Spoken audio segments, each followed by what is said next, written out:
Welcome everybody to Division 1 action here between myself at the bottom of the screen and Markus D at the top.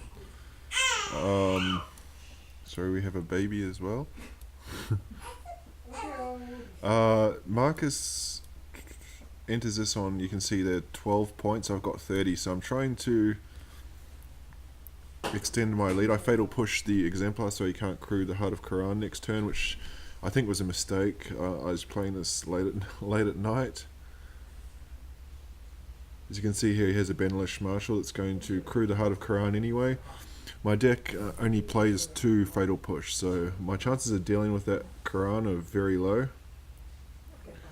My plan to beat it is to get my life linkers down and just outrace it.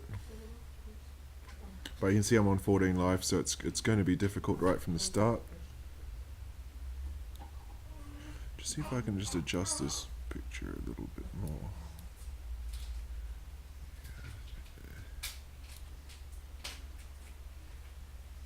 But this Heart of Quran now, it's a 5/5, so it's giving me lots of problems, so I can't really deal with it. I do have cast out, which can also take it down. But that ballista is gonna wreck my board, especially now that it's on 3.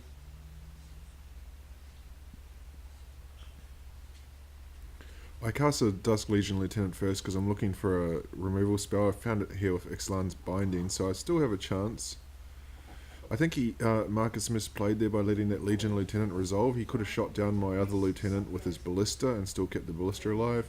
But at that stage I'd had enough, so we're going to game 2. Actually, let me just flash that back for a second. I just want to see why I was on 8, so... Yeah, I was on 8, so I'd take 5 from the Heart of Quran, and then Ballista would do the last 3 damage.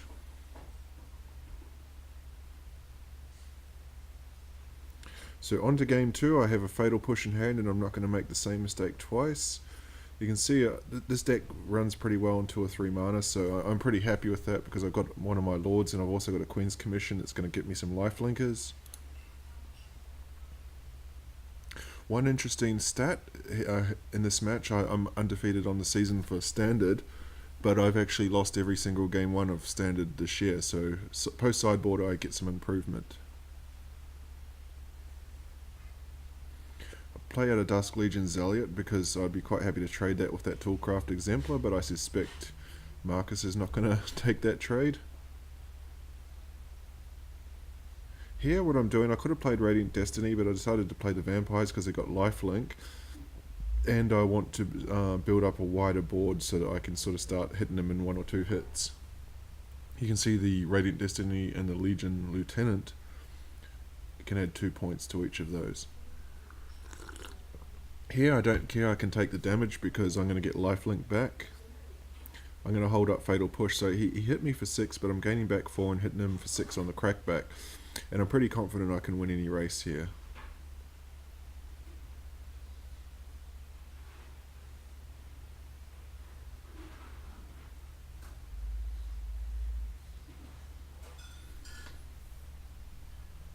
You can see he holds back the Toolcraft Exemplar as a blocker.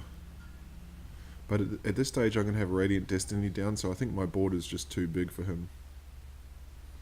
History of Benalia, a 2/2 Knight, I don't care because I'm going to get more lifelink here.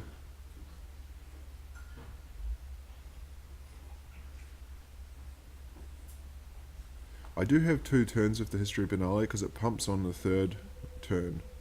So here I'm thinking a Call to the Feast, and that's ultimately what I go with, a wider board. I believe I can actually one-shot kill him next turn. Particularly if I draw if I draw 1 more land, I can play Radiant Destiny and Legion Lieutenant, and that would be more than enough to get the win. Even with this wide board he has here, Shrime's expertise is going to put a ton of blockers in place, but again, I think that my board just totally outclasses what he's got. He's going to be able to pump those 3 knights to put a lot of damage, but I've got 5 life linkers, so I'm going to gain 10 life minimum here. Again, I'm just going to take it because I'm going to gain all the life back.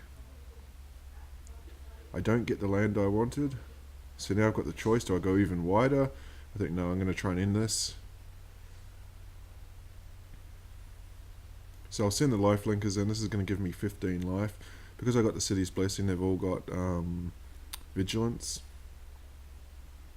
And here, at this stage, he can only chump block. I don't see what he could have in his deck to get out of it, so we're going to game 3. Again, third time in a row, I start for Fatal Push. But you can see I've taken a big risk here. I don't have a white source of mana. And luckily I draw it.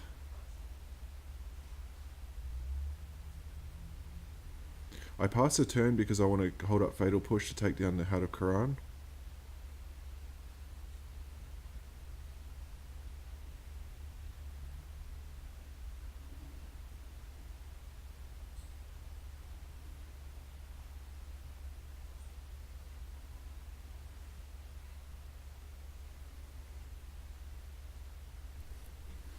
So I'm going to be able to get in for 3 next turn. I could block the Scrap Heap Scrounger as well because he doesn't have a card and a creature in the graveyard at this stage, and I would get a life linker out of it.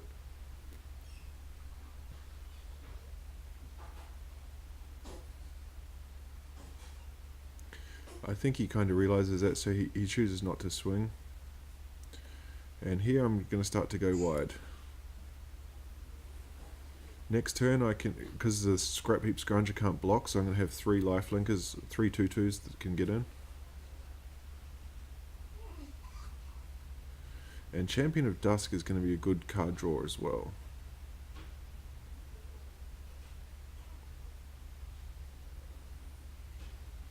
I don't care if my Martyr of Dusk is going to die, but it's not going to.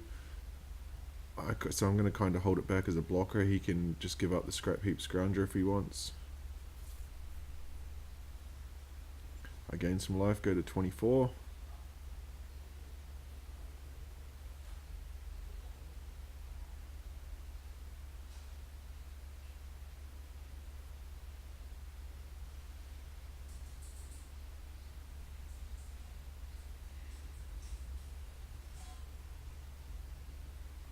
Not sure why I didn't send that third vampire. Oh yeah, that's right, I was playing around Settle the Wreckage. Because he'd gone for about 2 or 3 turns where he had all this mana and he had 3 or 4 cards in hand and he was just doing nothing, so I was just trying to bait it out.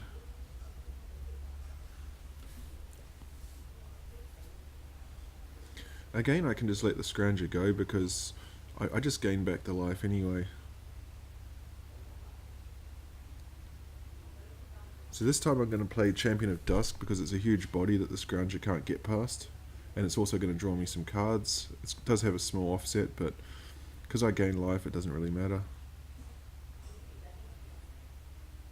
I draw 2 lands, so that's at least I'm not going to land flood for the next 2 turns. Dauntless Bodyguard is kind of pointless here because nothing can get in anyway.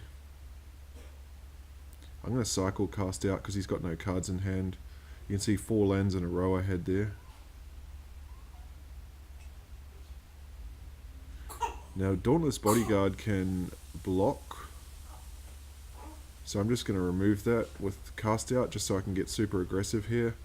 10 points coming in, down to 3, so I don't think he has a card that can get him out of this, so I'm going to come back and take standard 2 games to 1. Unless he had a Wrath, but I'd be amazed if he did. Because he's got 1 card, I think he's sitting on Settle the Wreckage because he hasn't conceded, so I'm just going to send Martyr of Dusk. It's just like a free one. Buys him a turn. There's a Settle the Wreckage. So I only give up 1 card. I can get another creature, pass the turn, and he's in the same position again. Needing something to win, but he doesn't have it, so we're going to go to Modern. So I come back and take standard 2 games to 1. This is a super risky keep because if I lose that Birds of Paradise, I've only got 2 lands. As soon as I see this turn, I'm like, oh great, up against Tron. My deck is actually pretty good against Tron because I have access to 4 Ghost Quarters plus Rubbing Up Excavator. I can keep him off Tron. But again, I was playing this really late at night, so the correct play here is Voice of Resurgence and Ghost Quarter the Tron piece, but I was half asleep, so I played Tireless Tracker. As soon as I played this, I realised, oh shit, I've made a mistake. And so he's got Tron from the Expedition map, so right now I'm crossing my fingers saying, please don't have Khan, please don't have Khan. Now we wait and see what he's got. If he can't and take my Temple Garden, I think it's over. He's sort of slow rolling here. I'm forced to wait and see what he's got.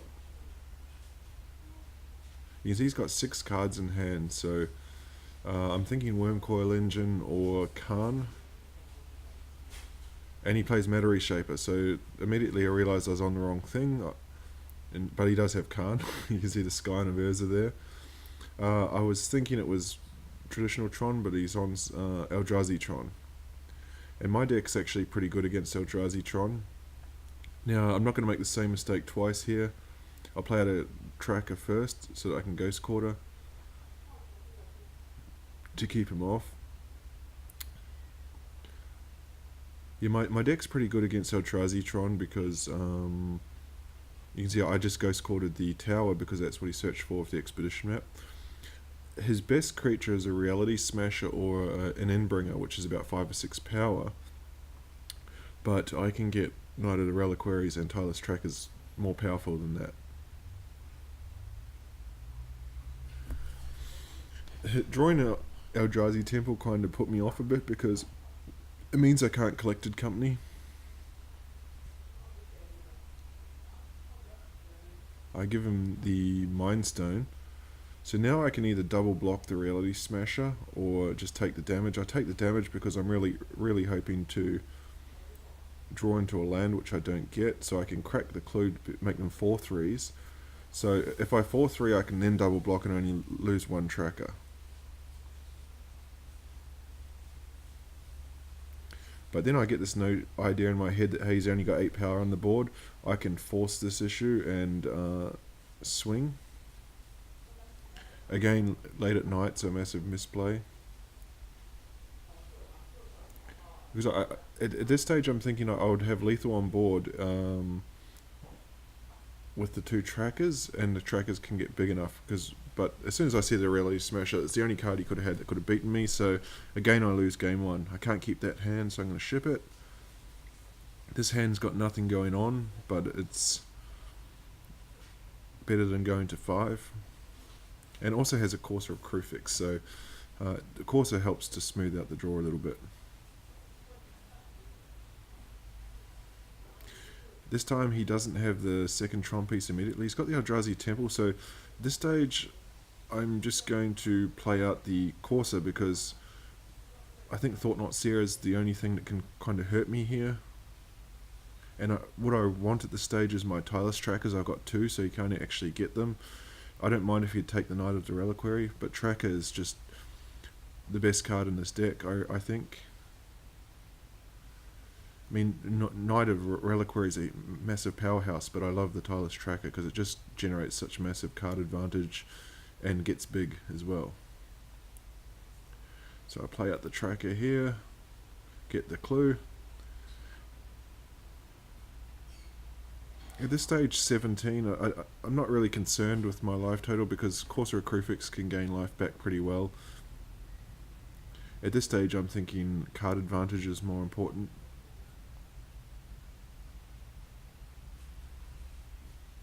And once he drops the Cavern after combat, I know he's got no Reality Smashers in hand, otherwise he would have played them beforehand.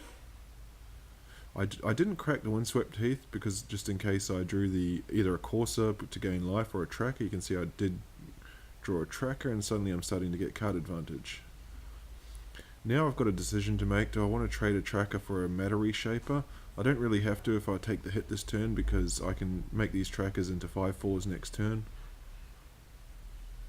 The only thing I've got to be wary of is a Reality Smasher, but I can actually protect because I've got Settle the Wreckage. Settle the Wreckage is going to stop those Matter Reshapers, and so what I would do, I'd tap a forest, sack the Ghost Quarter to kill the forest, to get a Plains, and then I'd have the 4 mana for the Settle the Wreckage. So I pass a turn, so he knows now that I can crack these guys, crack the clues to make them 5/4s. So Matter Reshapers don't have viable attacks. The only viable attack here is a Reality Smasher. But he doesn't have one. and he passes the turn. Bazooka Bog is no good in this. The only reason I have Bazooka Bog is for for decks like Storm and so on, because I can Damping Sphere is way too slow. I would have liked to have got that in my opening hand. Bazooka Bog is good. I can actually use it against Storm, and then I can Ghost Quarter it and play it back with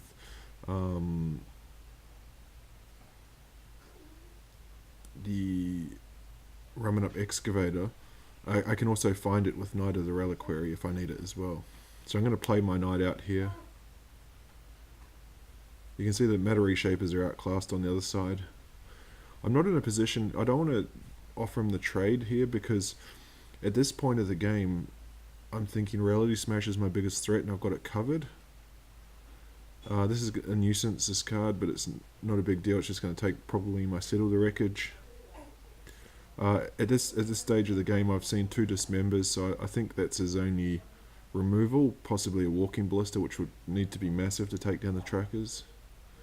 So Tireless Tracker, I think I can ride to victory here. Once I can untap the Knight, I'm pretty much home, because I can actually sack the forest, get a fetch land to get more clues. And at this stage I'm just going to keep pumping for clues. I can even tap my white source here. See, I leave the Ghost Quarter unchecked, just to either Ghost Quarter myself to get an extra land as well, but it also slows him down. It doesn't matter at this stage, because he's got 2, 4, 6, 7 mana. He can cast whatever he wants anyway. One card I am in the market for is Gavany Township. I can just start tapping the Gavany Township, and that's inevitability right there. See, here's a Smasher, but the Smasher's completely outclassed. But I don't know, I often suck a lot of people in here. See if he's going to get fooled and swing. I think he's doing the math. You can see I'm on 7, but this is going to be an utter blowout if he swings here, because I can actually block with the Knight, tap the forest, get a fetch land, sack the fetch land, which is going to put 3 extra lands in, make my Knight a 6/6, and enable me to crack the clues for the Tireless Tracker.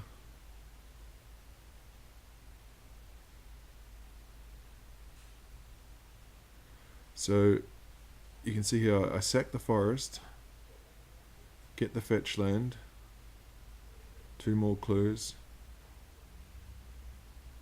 sack the fetch land, crack the clue, and then it actually gives me lethal on board on the crackback.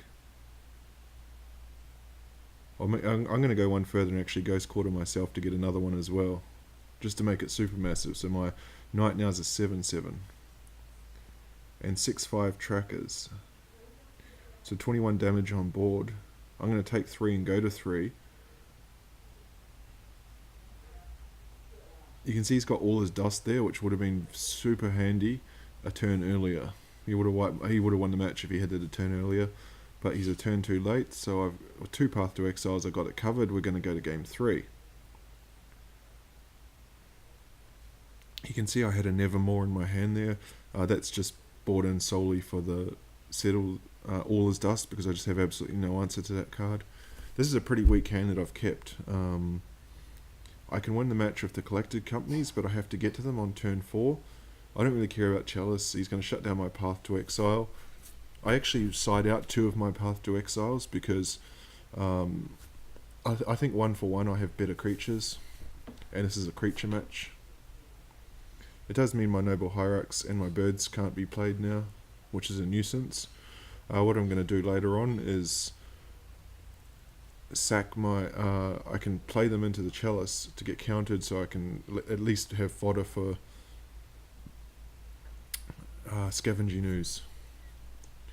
So Tireless, I play the Tracker here, fingers crossed it survives, because I think playing the Tracker is going to bait out a removal spell, which it does, which means that he can't actually play a Thought Not Seer to take my companies.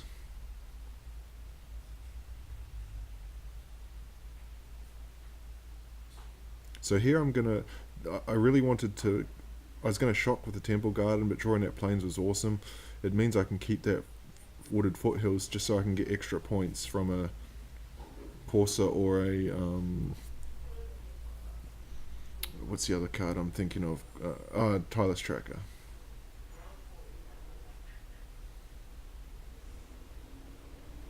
And so I dropped to 13, but my Corsa is going to start gaining some of that back now. Now Ratchet Bomb, I'm guessing he's going to ratchet to 3, so I've got a couple of turns. Birds of Paradise I definitely don't want, so luckily I kept those fetches and I drew one as well.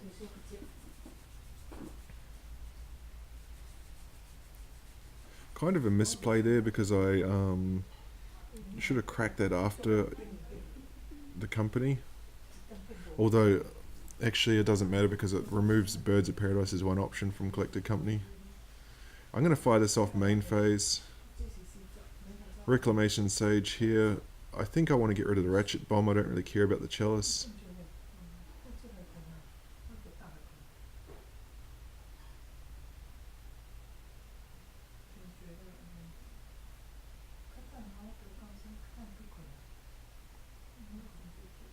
So Knight's going to start going to work now. I think about it, I think, should I, shouldn't I? Yeah, I may as well. The reason I did that was because I can push a little bit of extra damage here and put some pressure on. Here's a Reality Smasher. I don't really care about that anymore because I got too much power on the board. You can see I'm getting another Knight next turn. And Jigs up, I just showed him a Settle the Wreckage.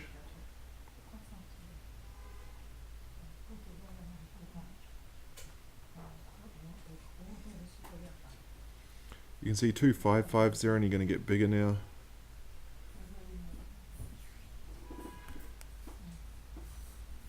I actually keep the Settle the Wreckage on top at this stage, but I believe I'm in the market for a Gavany Township, as my Scavenging Ooze can start to grow bigger as well and gain me back some life. You can see I'm up to 16 now. I don't want that Birds of Paradise, so I do have 2 Knights and a Wooded Foothills to get rid of it. I'm going to sacrifice the forest so that I can go and find Gavany Township. You can see he's got a Ghost Quarter, but if I can just get one activation out of this, it's going to be pretty good. Make my Knights into 7/7.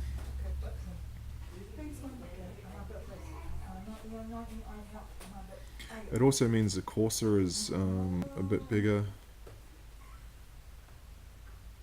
I'm offering a 2-for-1 trade here. He doesn't want to take it, he's just going to get the card. But he's still a land away from getting Tron. But you can see he's only got 1 card in hand. I am kind of wary at the stage of All Is Dust. So he takes this opportunity now to Ghost Quarter my Gavany Township. That's actually good for me because it gets that Birds of Paradise away.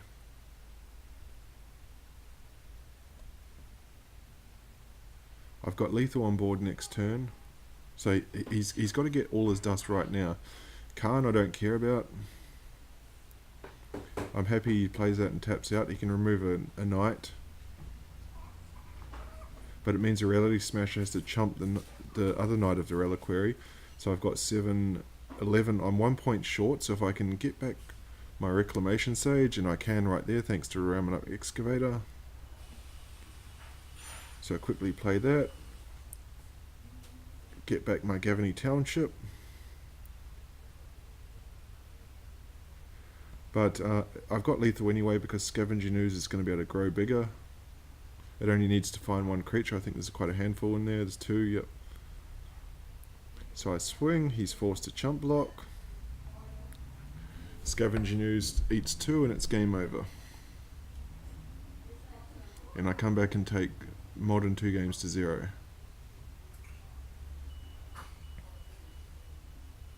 So on to Legacy now.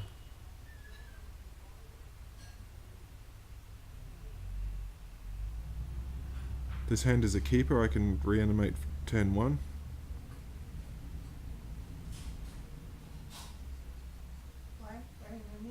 But he's on the play, so once I see the basic mountain, I know that I do have a bit of time here. So I could have gone for it immediately on this turn, but I'm going to get super greedy.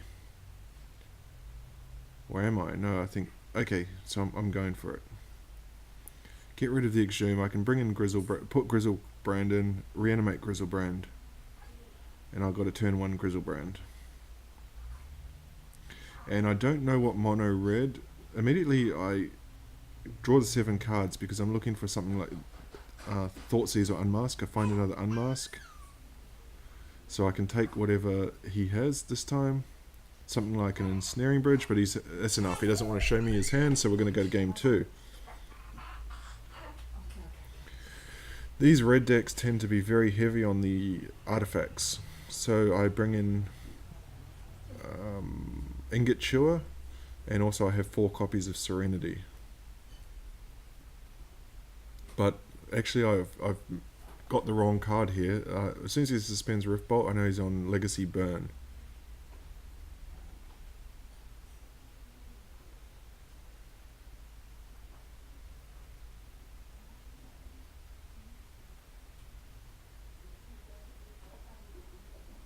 Thoughtseize myself to get Grizzlebrand in.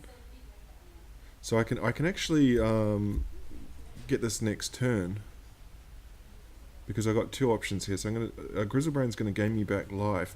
But because he's on burn, mono red burn, so what I'm gonna do is I'm gonna entomb Iona and name red, and then that will lock him out the game.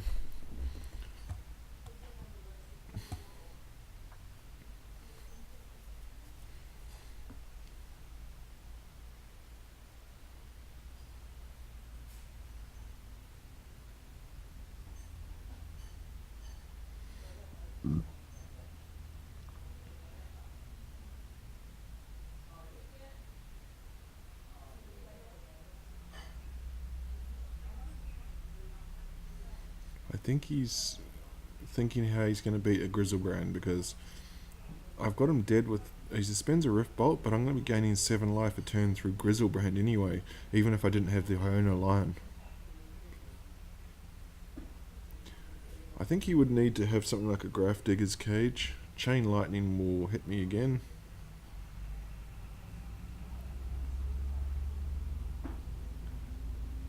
Once I got that Dark Ritual, I've got a gluttony of choices.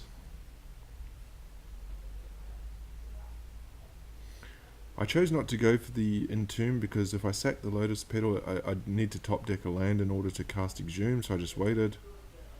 I now Entomb Iona, get back Exhume, and name red, and that will seal the match.